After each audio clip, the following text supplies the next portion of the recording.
Au matin du 6 février 1945, un homme dans sa cellule de Fresnes prend une dernière fois la plume et écrit : On a dit que la mort ni le soleil ne se regardent en face. J'ai essayé pourtant. Je n'ai rien d'un stoïcien, et c'est dur de s'arracher à ce qu'on aime. Mais j'ai essayé pourtant de ne pas laisser à ceux qui me voyaient ou pensaient à moi une image indigne. Je pensais avec douceur à tout ce que j'aimais, à tout ce que j'avais rencontré dans la vie. Je pensais avec peine à leur peine, mais j'essayais le plus possible d'accepter.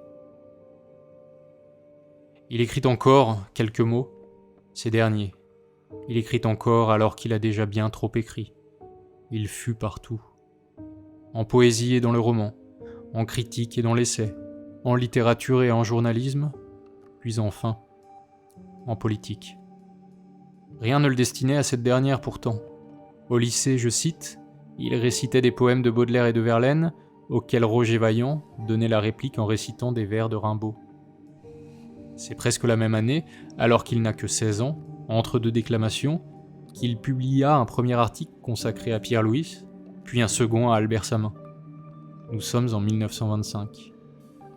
D'autres textes suivirent, respectueux des anciens et fraternels avec les contemporains.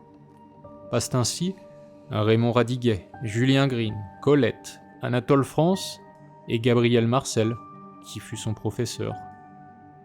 Viennent d'autres, 2 ans plus tard, consacrés à André Gide, Jacques Maritain ou encore Paul Morand.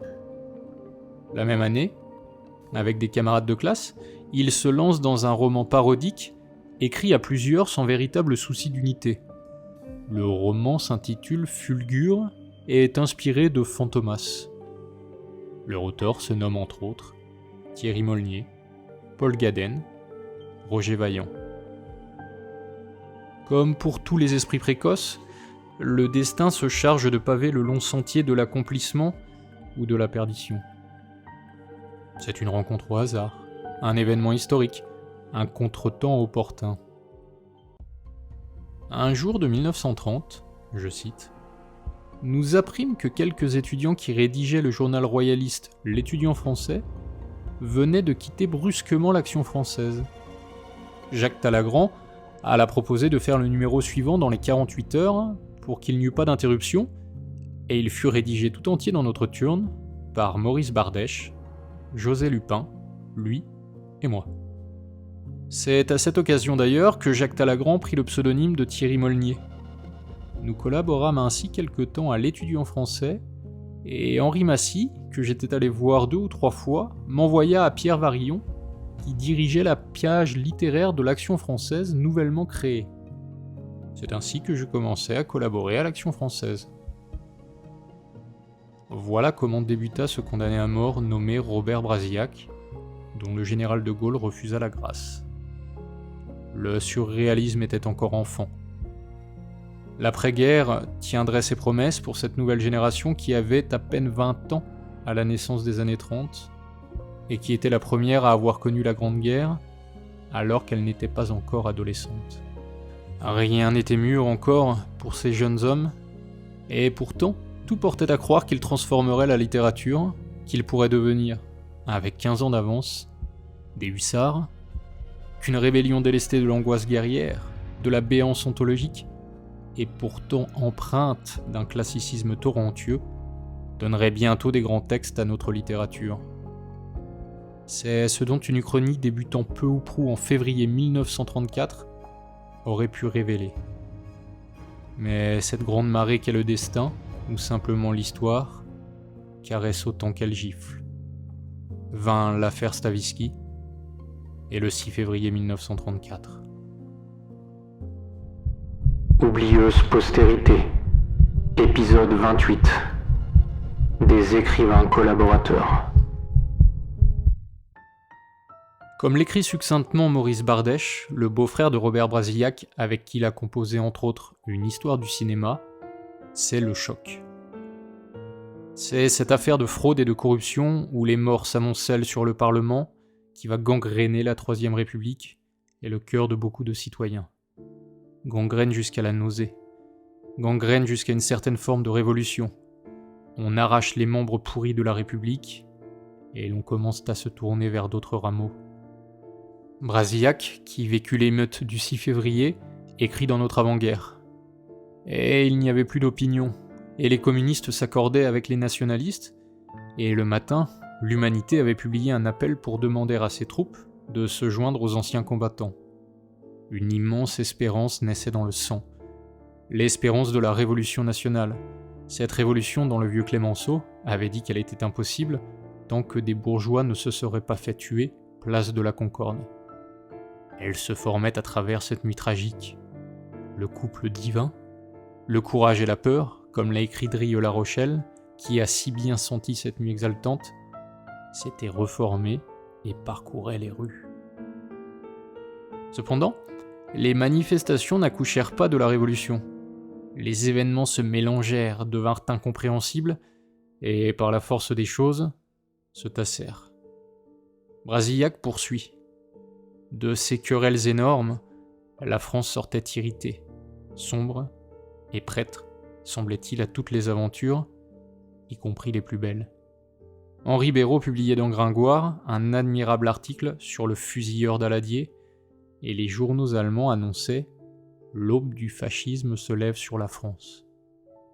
Si le 6 fut un mauvais complot, ce fut une instinctive et magnifique révolte, ce fut une nuit de sacrifice qui reste dans notre souvenir avec son odeur, son vent froid, ses pâles figures courantes, ses groupes humains au bord des trottoirs, son espérance invincible d'une révolution nationale, la naissance exacte du nationalisme social de notre pays. Qu'importe si plus tard tout a été exploité, par la droite et par la gauche, de ce feu brûlant, de ces morts qui ont été pures, on n'empêchera pas ce qui a été d'avoir été.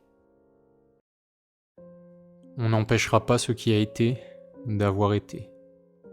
C'est précisément cette malédiction que Paul Gaden tentera de lever dans La plage de Scheveningen, publié en 1953 chez Gallimard. Le plus connu des écrivains oubliés a composé dans ce roman une sorte d'histoire du temps perdu de la guerre, mais aussi une histoire vouée à l'échec du temps retrouvé. Guillaume Arnoux, dans le Paris de 1944, voudrait renouer avec son avant-guerre, renouer avec cette illusion de paix et d'amour qui valait bien mieux que toutes les réalités d'aujourd'hui. Comme souvent chez Gaden, c'est en marchant que l'angoisse monte. Les réflexions se précisent, les souvenirs refluent.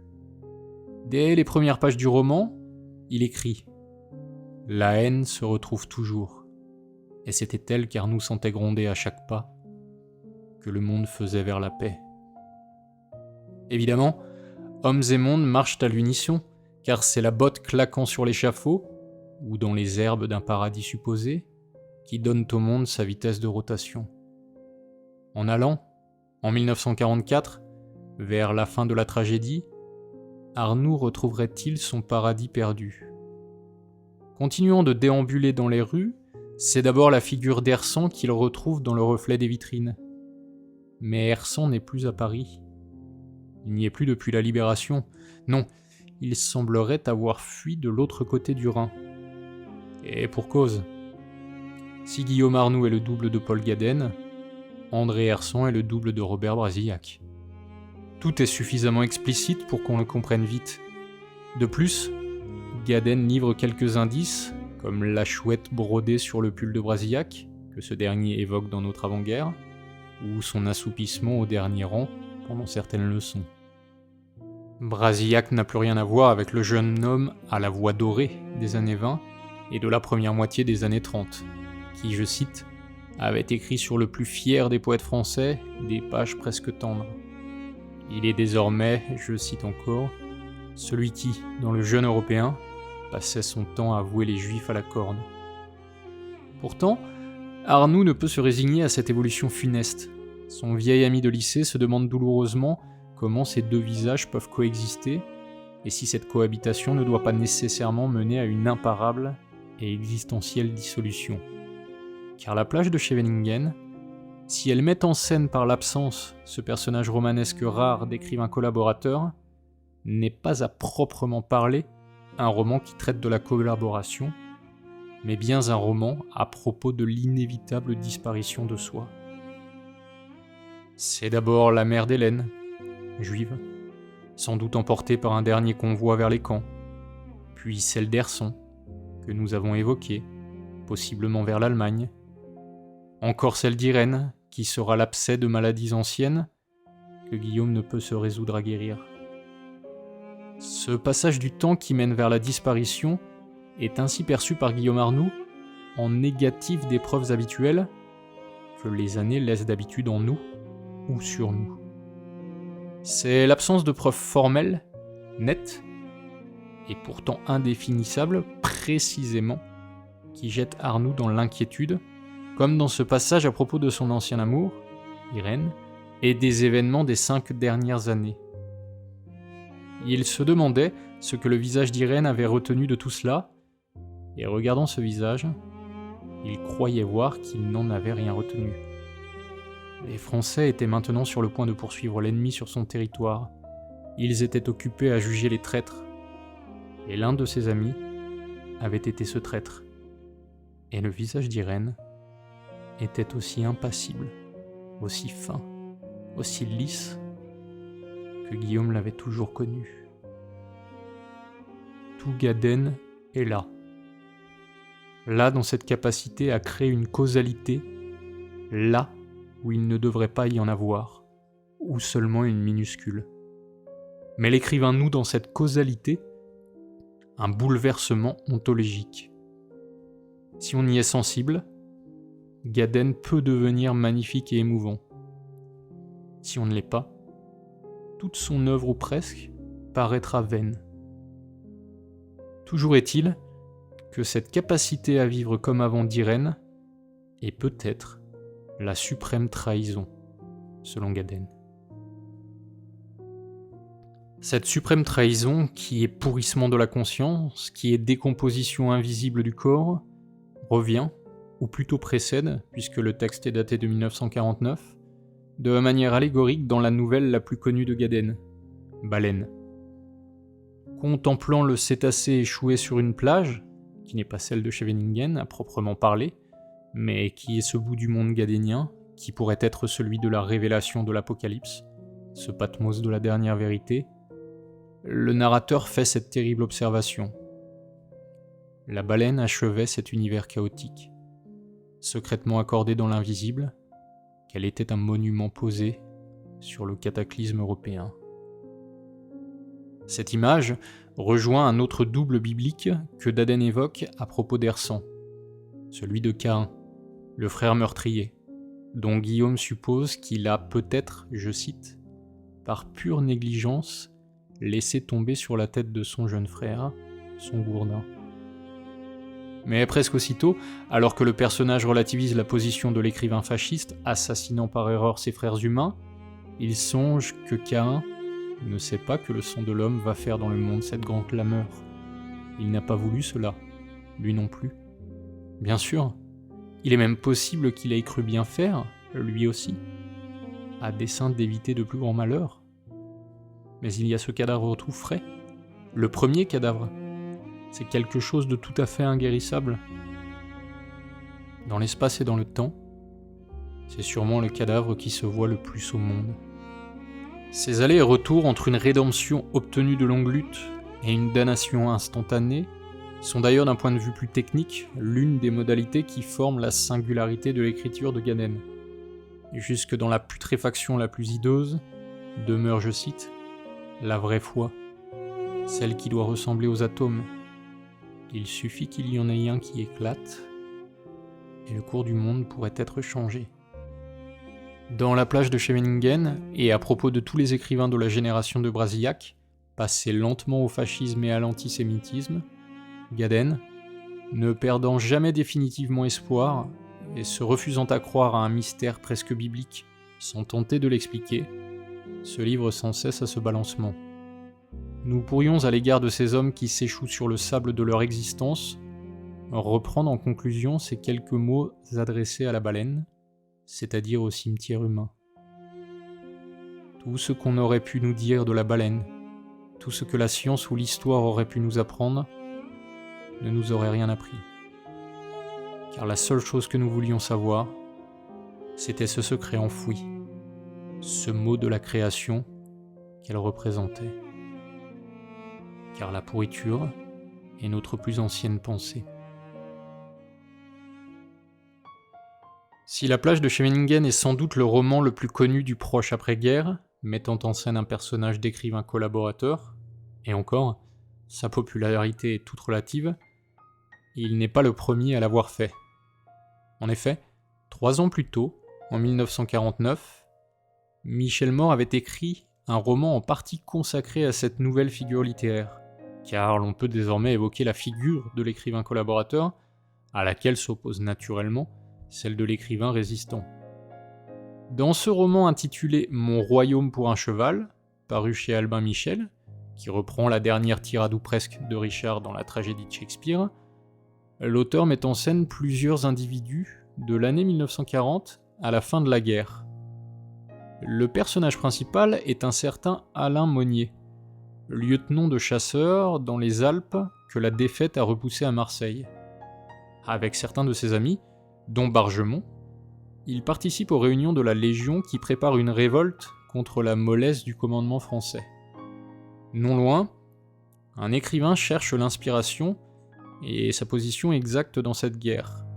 C'est Julien Maudire, appelé M-A-U-D-I-R-E. Julien Maudire, c'est l'égal d'Hersan, de Gaden. Au gré des événements, ces personnages sont amenés à vivre à Vichy, puis à Paris, quand la libération les surprend.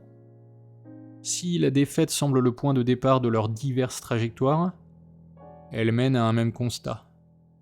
Il n'y aura pas d'échappatoire pour eux. Les mauvais choix ne seront pas pardonnés. Mieux aurait valu, comme Alain Monnier, se laisser bercer par les courants d'acier, hésiter, feindre de décider, se reprendre, attendre.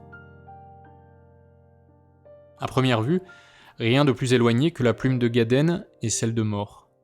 Si le premier se rapproche d'une forme d'introspection qui peu à peu dépasse l'homme pour n'en arriver à des considérations existentielles et métaphysiques, si le premier semble vouloir montrer que le battement du cœur de l'homme, que les séismes de sa conscience, que l'hiver et l'été de son âme sont en somme en tout point égaux à ceux du monde qui les porte et les menace, le second se rapproche plus du roman réaliste ou naturaliste, voire historique.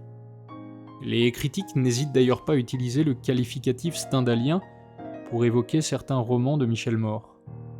L'auteur lui-même, dans sa courte préface à la réédition au livre du Poche, se réclame de Gustave Flaubert, écrivant à propos d'Alain Monnier, le personnage principal de Mon royaume pour un cheval.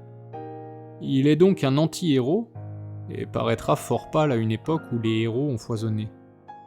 Je lui ai donné pour modèle Frédéric Moreau, de l'éducation sentimentale, au point d'avoir choisi pour lui un prénom et un patronyme d'une même banalité. Il est vrai que le roman s'occupe bien plus d'histoire, du positionnement de certains hommes dans l'histoire en marche, en fuite, en cavalcade, l'histoire qui les bombarde sans répit, de questions, d'obus, de justifications, de rapt, de choix. Il met en scène le rapport d'Alain Monnier à la tentative d'assassinat d'un ancien ministre de Vichy, son affaire, qu'il nomme la Pointe Rouge. Il met en scène Julien Maudire et son ambition de restaurer une Europe puissante, une Europe sainte, en devenant théoricien du fascisme, collaborateur par idéologie. Il met en scène encore Bargemont, qui ne va pas hésiter à quitter la France pour s'enrôler dans la LVF, la Légion des volontaires français, contre le bolchevisme, jusqu'à être retrouvé et condamné à mort, ce qui n'empêchera pas Monnier, son ami alors qu'ils luttaient ensemble dans les Alpes quelques années auparavant contre les nazis, de songer que, je cite, « seuls des motifs nobles avaient déterminé sa conduite ». C'est l'observation capitale de la fin du roman. L'observation capitale, cependant subordonnée à l'amitié, au respect de la hiérarchie, Bargemont ayant été un supérieur de Monnier. Mort ne cherche pas à percer un mystère, à ressentir l'indicible, l'ineffable, à déchiffrer les arcanes secrètes qui gouvernent l'existence. Cette quête est celle de Paul Gaden, et c'est ce qui justifie qu'on le considère comme un grand romancier. More ne cherche pas non plus à donner une explication au choix de Julien Maudir, mais se contente de montrer une trajectoire que l'histoire, la sensibilité même de son modèle, semblait imposer. Pour ce faire, tout comme Maurice Bardèche l'a montré à propos de Robert Brasillac, Michel More va citer l'affaire Stavisky dans Mon royaume pour un cheval. Dans une parenthèse, il écrit « C'était sans doute le 6 février 1934 qui expliquait Maudir. Lui, Alain, ni Bargemont, ni Grèze ne pouvaient comprendre ce que la nuit du 6 février avait représenté pour un homme comme Maudir. Or Julien Maudir, c'est Pierre Drieux-La Rochelle. Et l'on sait quelle fut, comme pour Brasillac, l'influence du 6 février sur Drieux-La Rochelle. Instant à la fois dramatique et porteur d'une renaissance, d'un espoir, d'une possible résurrection du XXe siècle. Il en fera un article intitulé « La confusion dans la nuit », qui sera publié le 8 février 1934. Dans un autre article, qu'il a donné à la NRF, il écrit « Ce ne sont pas tous les mois qui nous apportent l'occasion de connaître d'un coup tous les amis que nous avons dans notre ville. Or en ce mois de février, le 6 et le 9, pour moi, je puis dire que j'ai connu tous les hommes qui, dans cette ville, méritent avant les autres le nom d'homme et sont dignes de l'amitié. » Dans son roman Gilles, publié en 1939, ce dernier s'écrira au lendemain de la nuit d'émeute. « Mais vous ne vous rendez pas compte de ce qui se passe ? Ce peuple n'est pas mort. Comme nous le croyons tous au fond de nous-mêmes, ce peuple s'est relevé de son lit de torpeur. Ce peuple, qui a quitté ses villages et ses églises, qui est venu s'enfermer dans les usines, les bureaux et les cinémas, n'a pas perdu tout à fait la fierté de son sang. C'est le moment pour vous, hommes politiques, de vous précipiter dehors, au-devant de lui. Sortez de vos couloirs, que les chefs se mêlent comme se sont mêlés les troupes. Car les troupes se sont mêlées, Cléance, sur cette place. J'ai vu les communistes côtoyer les nationaux, les regarder et les observer avec trouble et envie. Il s'en est fallu de peu que ne se fasse le mélange détonnant de toutes les ardeurs de France. Clérance, comprends-tu ? Cours chez les jeunes communistes, montre-leur l'ennemi commun de toute la jeunesse, le vieux radicalisme corrupteur. C'est la première fois que je vis depuis 20 ans. C'est le moment charnière du roman qui scelle le renouveau de Gilles.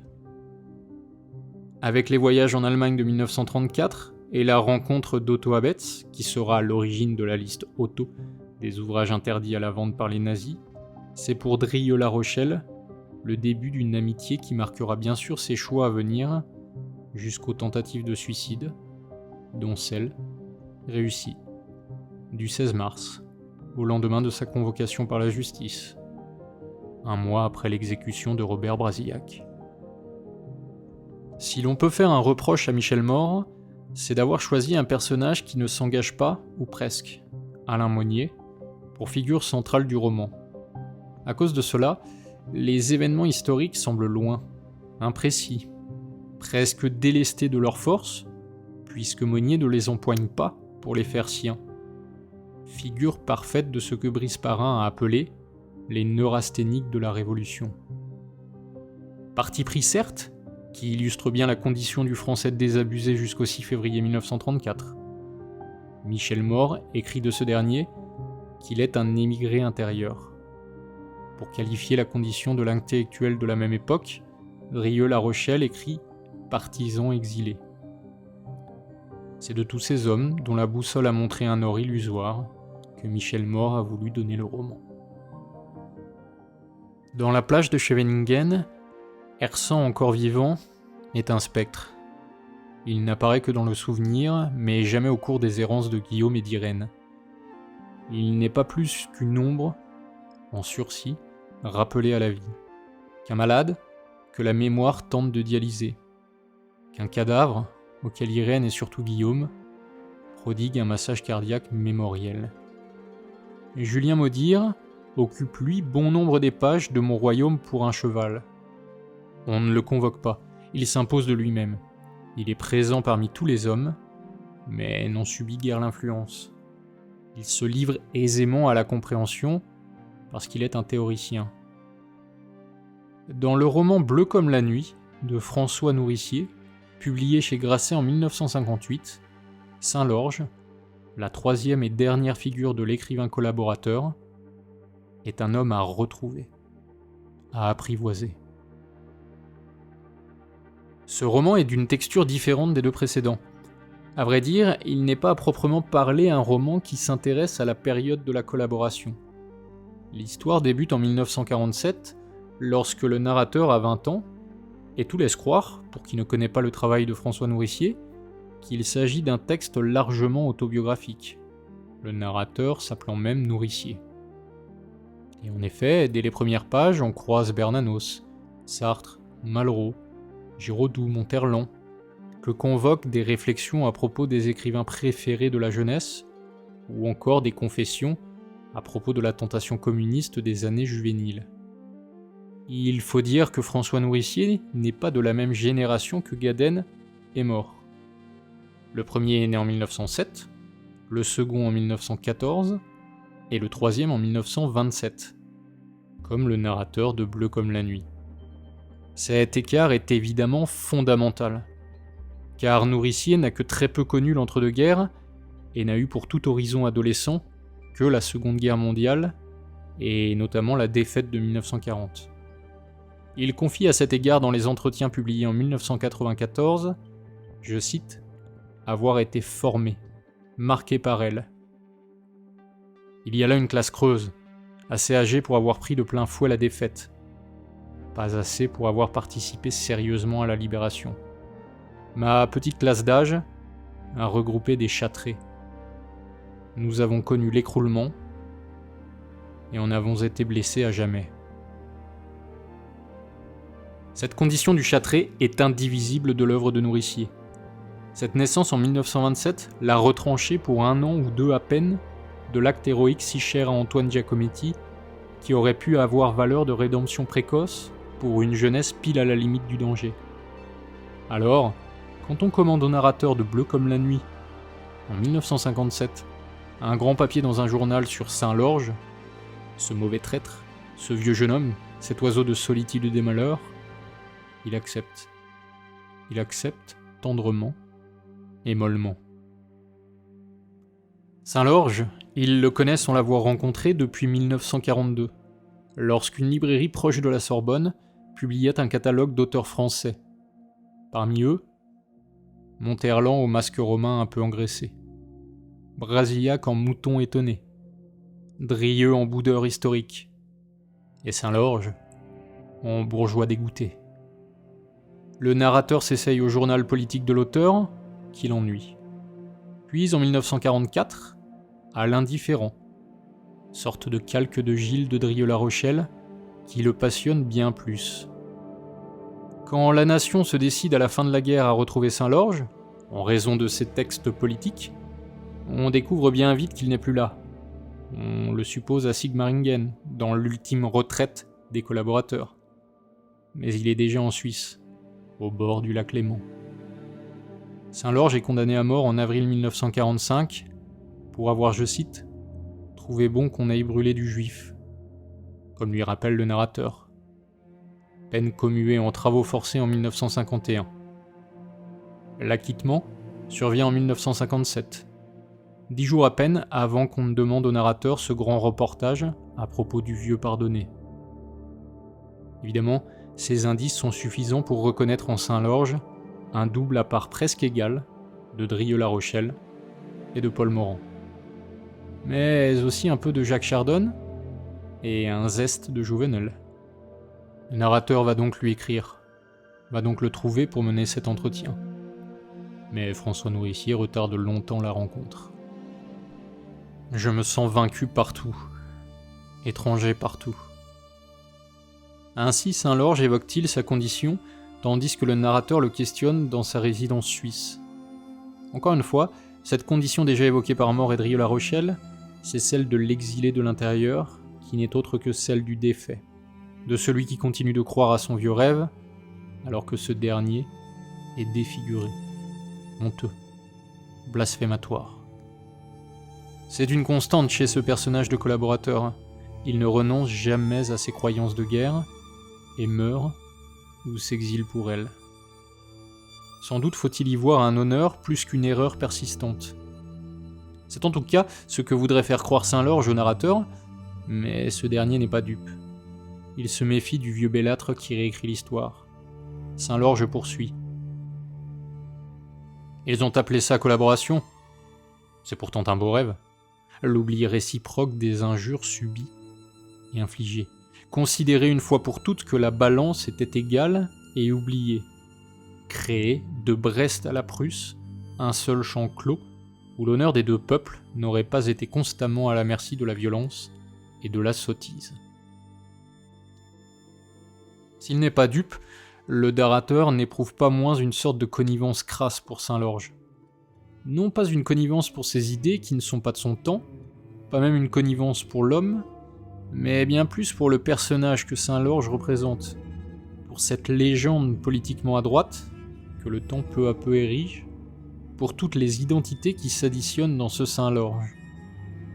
Nourricier l'évoque dans Mauvais genre. J'avais envie, en écrivant Bleu comme la nuit, de réconcilier mes admirations littéraires avec mes interrogations morales ou politiques. Étais-je coupable de sentir de l'admiration pour des artistes réputés coupables ? Nourricier a donc cherché à se comprendre plus qu'à comprendre Drieux, Morand et les autres. Y est-il parvenu ? Pas avec Bleu comme la nuit, qui constitue le premier tome d'un cycle nommé Un malaise général. Cependant, il a commencé, à partir de ce roman, à tracer sa voie, celle des chroniques, celle d'une sorte d'autofiction éclatante, d'une grande richesse stylistique, d'un étrange mélange de malaise et de verve, qui n'ont pas manqué de surprendre Kléber Hedins, qui le classa aussitôt parmi les hussards, bien que Nourricier n'ait jamais prétendu appartenir à un quelconque groupe littéraire, ayant néanmoins appartenu à la vie éditoriale ou à celle des prix tout au long de sa carrière ou presque.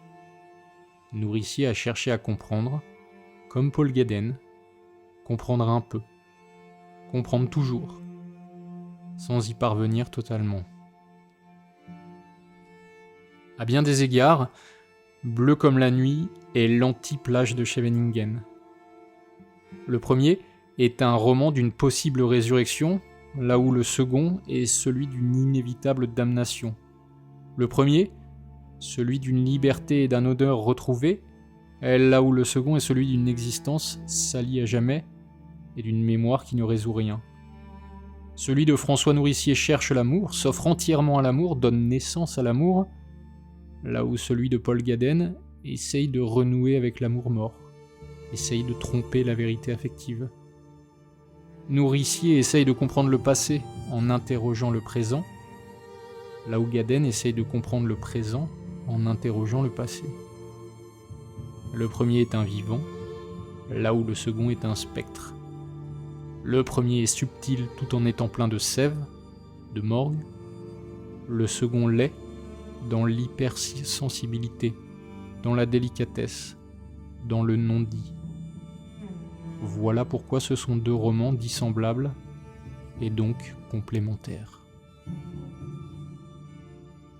Ces différences notées, je laisse un dernier bon mot à François Nourricier, qui écrit dans Bleu comme la nuit. Ce par quoi tous les écrivains se ressemblent est tellement plus important que les points d'épingle sur lesquels ils se séparent. Ce qui compte uniquement, c'est la décision prise un jour par X, par Y, d'être des écrivains. Et ce qui compte encore, c'est le mouvement qui les a portés de très loin, cette ascèse, cette rage, cette obstination, cette honte bue, ce mouvement qui les a menés du fond de l'enfance jusqu'au seuil de leur âge d'homme, qui leur fait traverser leur âge d'homme, puis leur vie entière, somnambule, les yeux tournés vers le dedans, ou plutôt un œil fixé sur le miroir et l'autre sur la page littéraire des hebdomadaires, une oreille sourde et l'autre bâillant, au chuchotement. La troisième, tant pis, il leur faut 3 oreilles. La troisième, attentive au battement du cœur humain.